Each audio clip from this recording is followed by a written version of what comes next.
Vale, pues vamos a empezar la charla. Eh, Vamos a hablar de arquitectura hexagonal, la nueva colección primavera-verano. Vale. Primero de todo me voy a presentar, porque aquí me estáis viendo, pero no sabéis nada de mí, ni si acaso trabajo en desarrollo, pero bueno, me llamo Andrea, soy software developer en Profile, tengo más de 4 años de experiencia, sobre todo en el área de backend, y actualmente trabajo con distintas tecnologías, como podrían ser pues, Java, Kotlin, AWS y, bueno, bases de datos en general. Y aquí os dejo mi LinkedIn por si tenéis alguna duda o me queréis escribir para saber más sobre la charla, porque al final esta charla es muy introductoria. Ahora veremos los distintos puntos que vamos a ver, pero principalmente va a ser una introducción sobre lo que es la arquitectura hexagonal. Vamos a ver esos conceptos básicos donde vamos a poder navegar un poco por las distintas capas que hay, que ahora veremos cuáles son. Vamos a hacer una pequeña pincelada sobre testing, vamos a hablar de ventajas e inconvenientes y luego vamos a hacer un par de preguntas al estilo de checklist para ver si en mi proyecto realmente se puede implementar. Y ya al final pues sacaremos conclusiones y preguntas.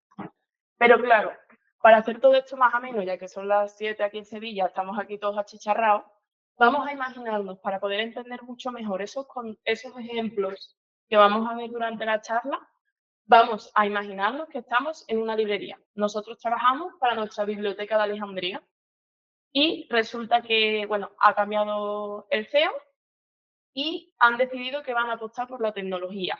Y vamos a tener distintos criterios de aceptación, por lo que vamos a tener que plantearnos poder implementar o no implementar arquitectura hexagonal en este caso. Uno de los primeros criterios que vamos a ver es que vamos a necesitar conectarnos con una plataforma debug, entonces al final vamos a tener esa conexión a una API externa y a raíz de distintos problemas y bugs que se han encontrado en el pasado, se necesitan que las pruebas sean muy robustas.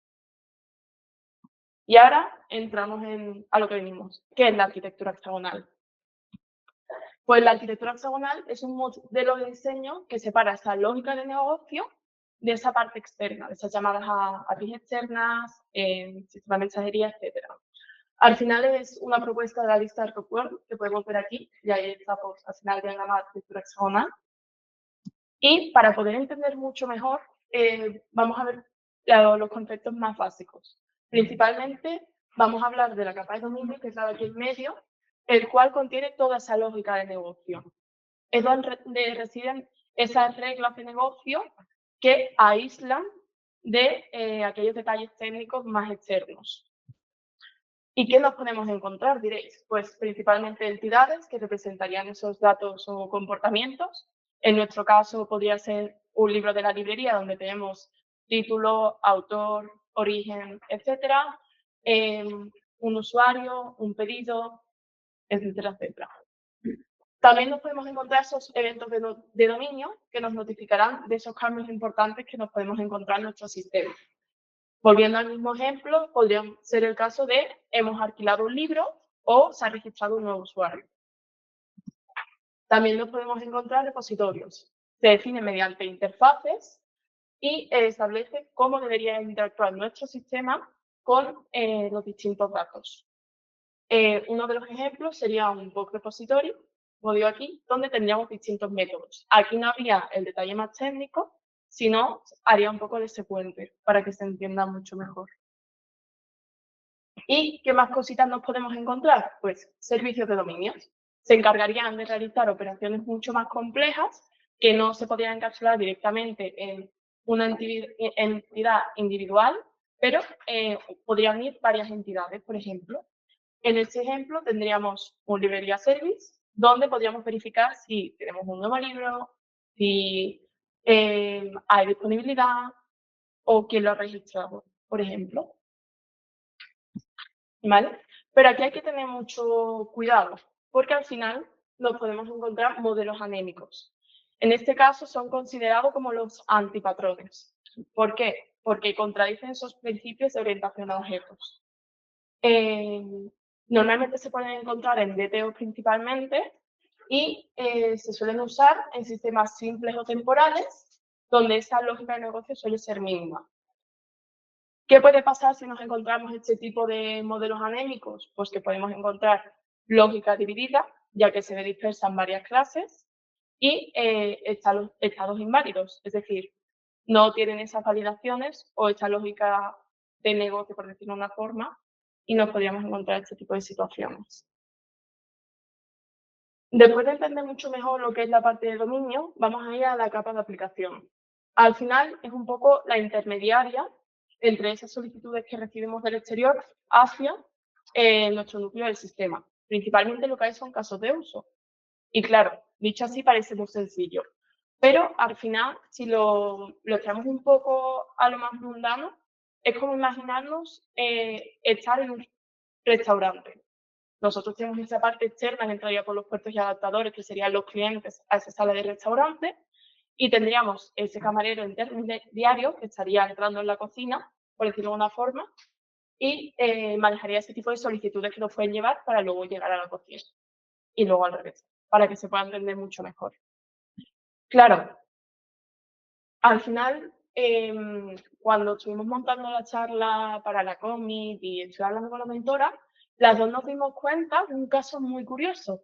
Y es que cuando habíamos trabajado con distintos proyectos, distinta gente y del estilo, nos dimos cuenta que nos encontramos casos de uso muy pobres o casos de uso con detalles técnicos que no debían de estar allí.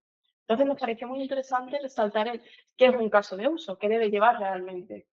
Al final es la lógica que define qué debe hacer el sistema. Una forma mucho mejor de entenderlo, si nos lo imaginamos volviendo a nuestro contexto, es imaginarnos, nos tenemos que imaginar que tenemos un caso de uso que se llama prestar libros. De entrada, un cliente solicita ese préstamo, ese alquiler, tiene ese proceso interno donde verificamos si está disponible, creamos un registro de alquiler y cambiamos ese estado, es decir, haya alquilado. Y una vez de salida, pues devolvería esa confirmación. Al final, el caso de uso lo que hace es coordinar llamando a los distintos repositorios o servicios y sin tener directamente ese detalle técnico. Es un poco ese intermediario para que se pueda entender. ¿Vale? Y claro, ¿qué debe contener? Principalmente, lo que debería contener un caso de uso es esa lógica de orquestación que coordina esos servicios, entidades y repositorios. Puede incluir interfaces para interactuar con esa parte más externa. Nos podemos encontrar distintas reglas de negocio que incluiría esos límites o esas normas que debe cumplir principalmente y luego manejo de errores. Nos podemos encontrar distintas excepciones que son totalmente controladas que podrían estar incluidas ahí, como que un libro no está disponible en vez de decir que es erróneo porque no existe. ¿Y qué no debe incluir en este caso? Pues ya lo que vienen siendo detalles mucho más técnicos en el aspecto de conectarnos directamente a una cola de Kafka o a un sistema de mensajería o a una base de datos. Después también lógica de infraestructura, al final tampoco debería de estar en este tipo de capas.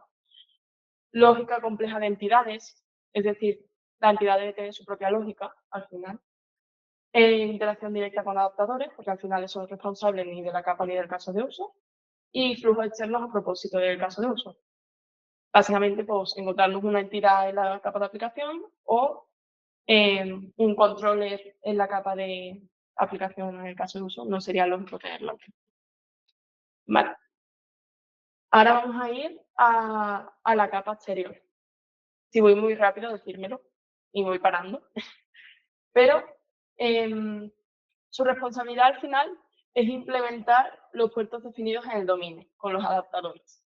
Veréis que durante esta charla hemos estado hablando de adaptadores, seguramente puertos, y ahora mismo, si no lo conocéis, os suena un poco a chino.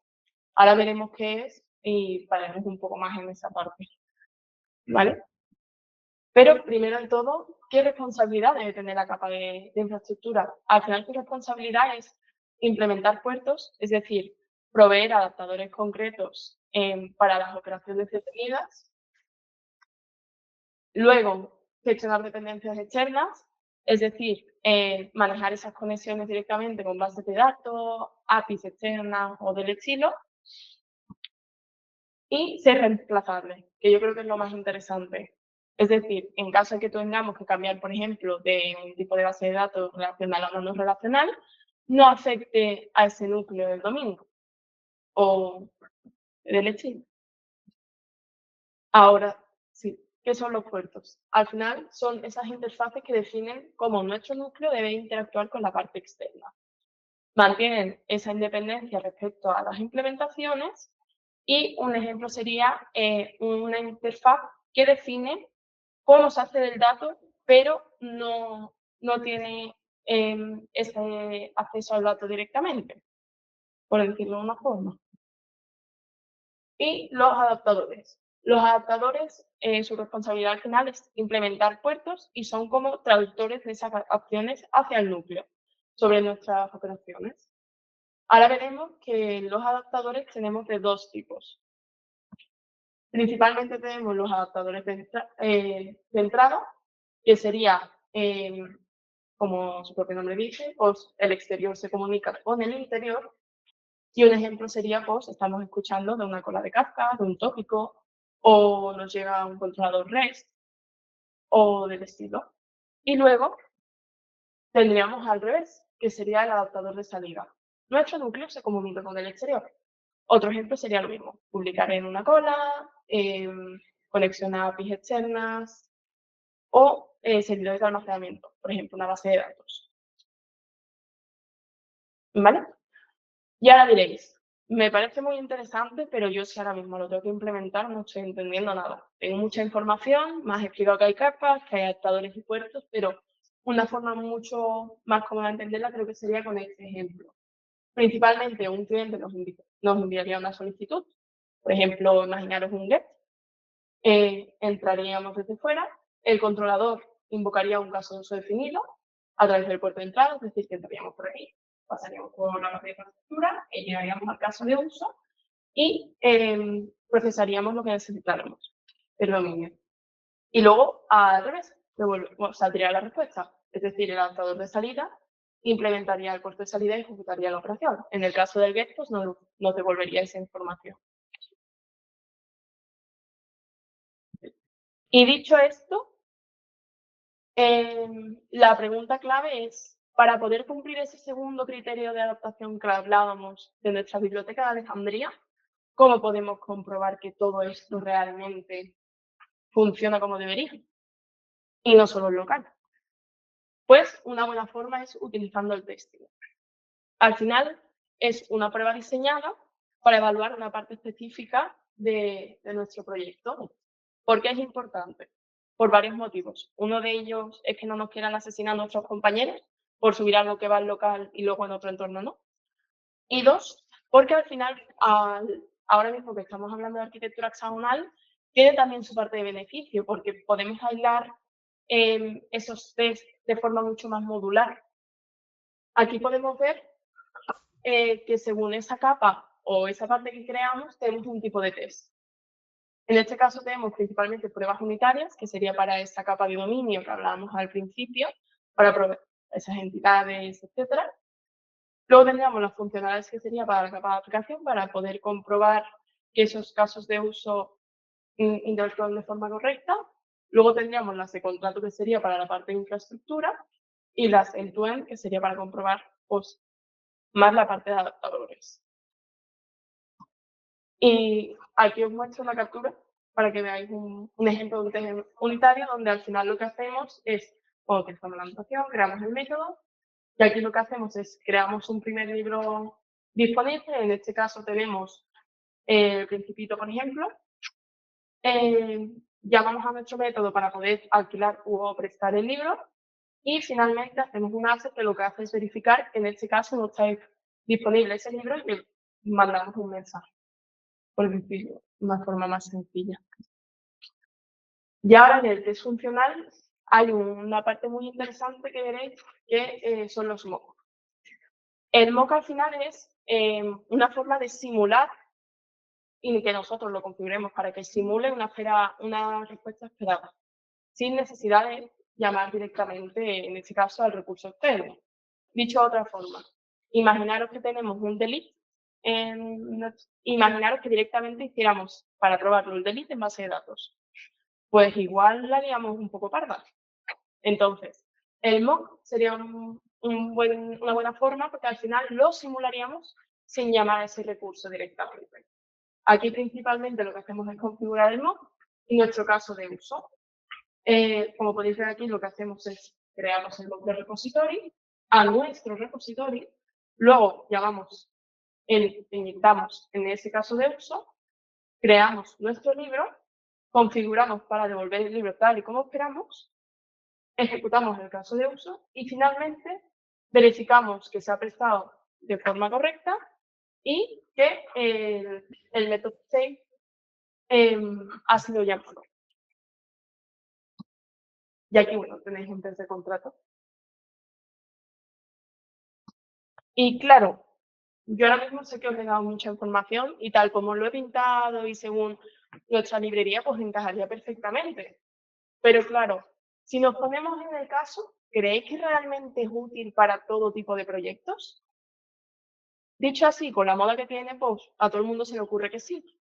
Pero ahora veremos un poco más sobre ventajas y desventajas. Sí que es verdad que al final la arquitectura hexagonal, lo bueno que tiene es que es flexible y escalable, es decir, que tú puedes agregar, modificar a tu gusto y mucho más fácil porque al final está en las distintas capas, está un poco más desacoplado y también a la hora de mantenerlo mucho más cómodo, porque al final no es lo mismo que te hace cambiar un recurso externo teniendo un monolito a que lo tengas que cambiar y tengas que tocar menos, por decirlo de una forma mucho más sencilla. Pero claro, con todo lo bueno, pues también viene lo malo. Hay que ser realista y al final, si tú nunca has tocado arquitectura hexagonal y nunca has trabajado con ello, puede tener complejidad adicional porque tienes que aprender cómo separarlo, cómo crearlo y empezar un poquito de cero. Al final hay esa curva de aprendizaje que tiene su tiempo y luego tiene un punto, me parece un inconveniente cuando hablamos de prototipos, porque vosotros al final cuando hacéis un MVP, que es un mínimo producto viable, es como una primera prueba con lo básico para ver un poco. Igual ahí no es realmente útil utilizar arquitectura hexagonal porque aún no sabemos si el proyecto va a avanzar, si se va a escalar o qué va a pasar con él. Al final es un prototipo básico.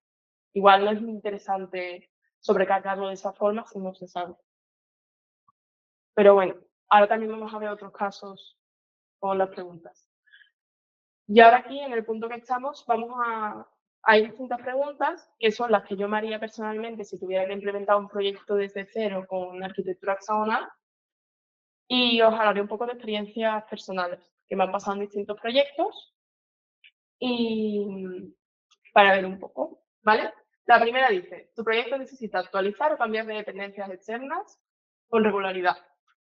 A ver, a priori pues puedes pensar, es un caso muy específico, pero en nuestro caso, en una empresa en la que estuve, nosotros teníamos un proyecto con distintos servicios que se conectaban entre sí, pero a raíz de, bueno, de necesidades de negocio, pues empezó a subir mucho la demanda y subieron mucho los clientes. Entonces teníamos un alto sistema de mensajería.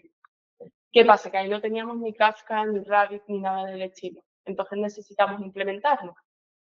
Ahí sí que es verdad que nos fue útil que tuviera arquitectura hexagonal porque implementar, en este caso Kafka desde cero, si hubiéramos tenido 7 monolitos en vez de 7 proyectos conectados entre sí, habría sido mucho más complejo y ahí sí que fue una buena idea. La siguiente pregunta dice, ¿el sistema que estás desarrollando es complejo con múltiples módulos y una necesidad constante de mantenimiento y mejoras?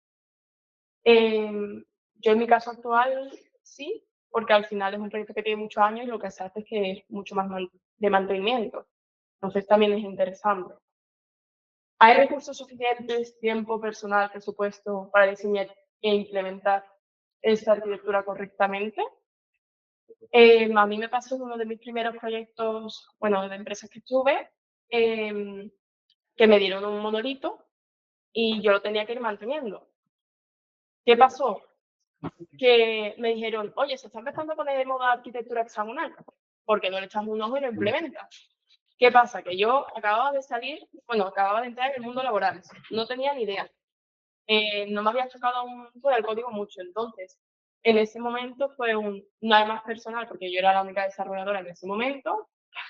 Si lo implemento, no lo voy a implementar bien porque no sé hacerlo. Entonces ahí no era la mejor idea. Igual la mejor idea habría sido contratar más personal y hacerlo de forma más progresiva. Son una opción. Siguiente pregunta. ¿Tu aplicación necesita ser altamente testeable? A ver, lo suyo es que siempre se pruebe todo y esté bien testeado. Pero también hay que ser realista con las necesidades de tiempo y tiempo, presupuesto, y al final, si ahora mismo el proyecto está en un momento en el que es mayoritariamente apagar fuegos y no tienes, por ejemplo, desde integración y te gustaría implementarlo, igual ahora no es el mejor momento. Sería una buena idea, pero por ejemplo. Y el proyecto realmente necesita un nivel de desacoplamiento tan alto. Al final todas se pueden responder con depende, pero sí que es verdad que creo que lo interesante es, de estas preguntas es el preguntarte si para tu proyecto es útil.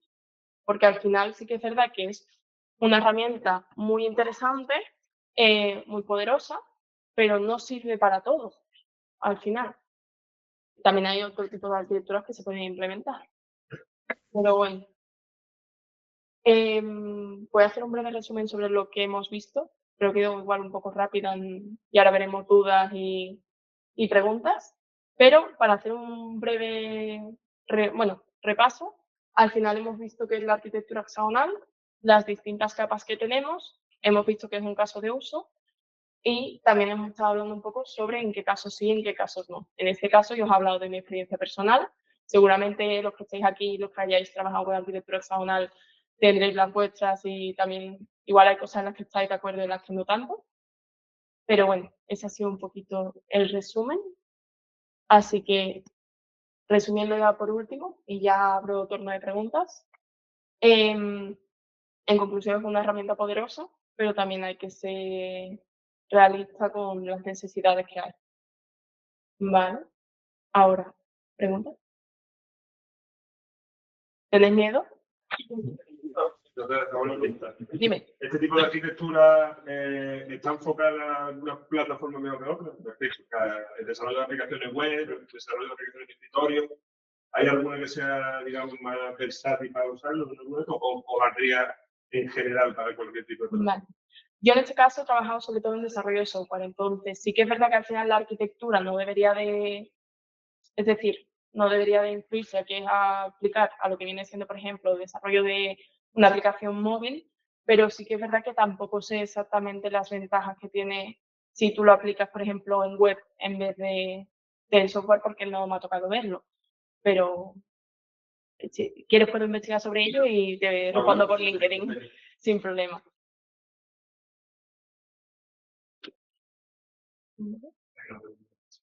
Gracias. Bueno. Vale. Vale. Quiero ver un proyecto de prueba para empezar a entenderlo. Vale. Es una gran idea. Venga, ahora mismo.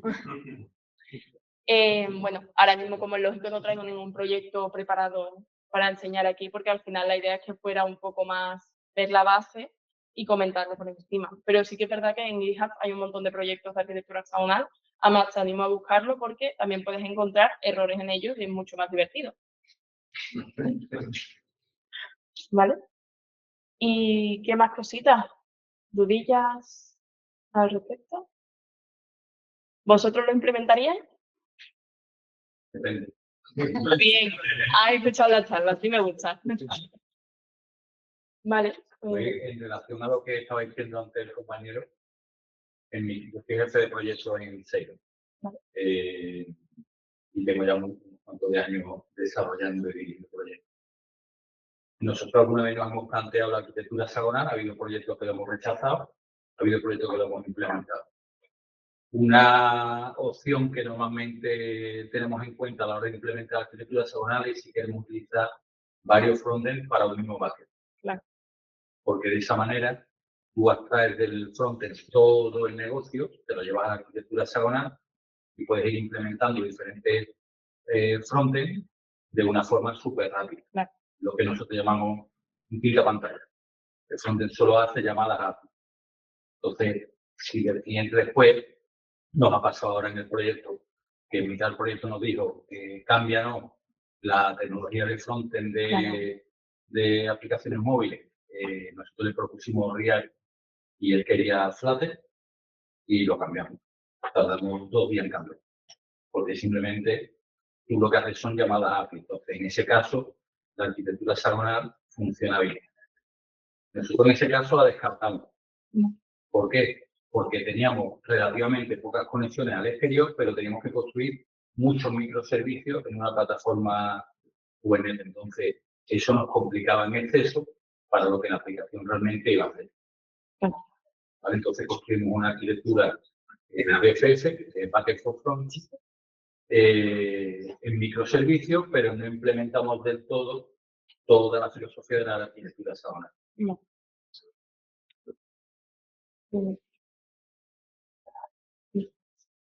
Y no es lo mismo, ¿no? Que depende mucho de la necesidad del proyecto, la estabilidad y la necesidad que tenga el cliente. También es verdad que hay mucha gente que al final implementa arquitectura hexagonal o proyectos, pero lo implementa un poco a su forma. Porque luego tú entras y dices al final, es un poco necesidad. Pues el comercial, porque queda bonito, te ha vendido un proyecto con arquitectura hexagonal. Suele pasar. Pero eso, si no hay ninguna pregunta más del estilo que pueda responder, pues sería hasta aquí. Un poco más. Pues muchas gracias por venir, espero que no os irritáis y disfrutar de las cervecitas frías.